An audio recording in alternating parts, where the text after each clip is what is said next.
आज आपण अगदी 4 दिवस टिकेल असा मेथीचा ठेपला बनवणार आहोत। मेथीचा ठेपला करण्यासाठी मेथी निवडून स्वच्छ धुवून ती सुकवून घेतलेली आहे।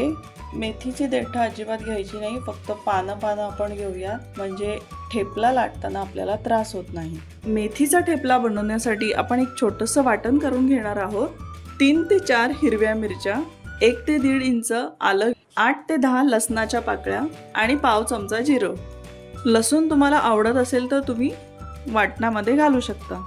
मेथीचा ठेपला करण्यासाठी 2 कप गव्हाचं पीठ घेऊया, 2 चमचे बेसनचं पीठ घालूया, 1 कप बारीक चिरलेली मेथी घालूया, हिरवी मिरची, आलं, लसूण, जिरं याची जी पेस्ट केली आहे ती यामध्ये ॲड करूया, पाव चमचा हळद घालूया, चवीनुसार मीठ घालूया, अर्धा चमचा काश्मीरी लाल मिर्च पावडर घालूया, याने छान रंग येतो, 2 ते 3 चिमूट हिंग घालूया, पाव चमचा ओवा हातावर चोळून घातलेला आहे, 1 चमचा कसुरी मेथी घालूया,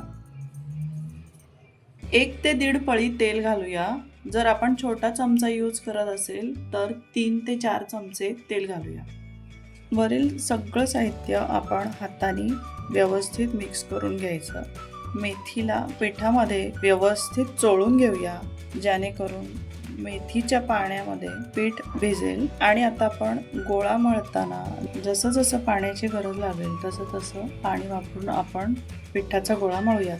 पिठाचा गोळा मळून झालेला आहे, 10 मिनिट याला आपण रेस्टवर ठेवूया, त्यामुळे ठेपले खूप छान मऊ होतील। ठेपल्याच्या पिठाचे अशा प्रकारे मीडियम साईजचे गोळे करून घेऊया। याला आपण पिठात घोळून घेऊया।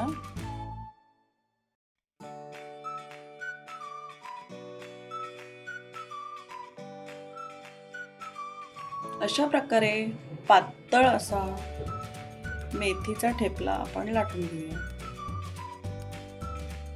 गॅसची फ्लेम हायवर ठेवूया, यामुळे पराठे छान मऊसूत भाजून होतात।